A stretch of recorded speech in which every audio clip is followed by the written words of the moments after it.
गोरी गोली चलाए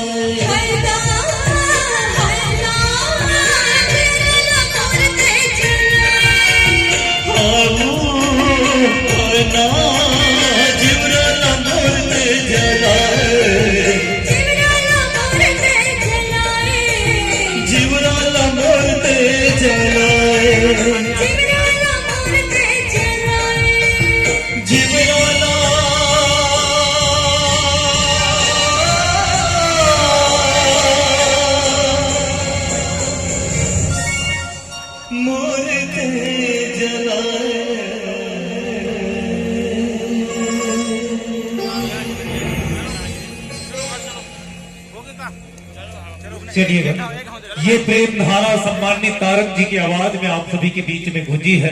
बहुत बहुत आप सभी का हम धन्यवाद देते हैं।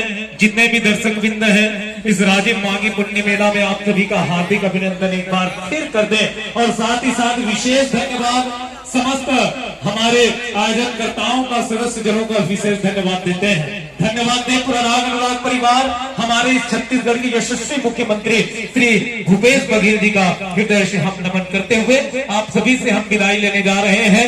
रही चमन बाग में तो फूल खिलते ही रहेंगे और रहे जिंदगी बाकी तो मिलते ही रहेंगे, मिलते ही रहेंगे। जय राम, जय जोहार, जय छत्तीसगढ़।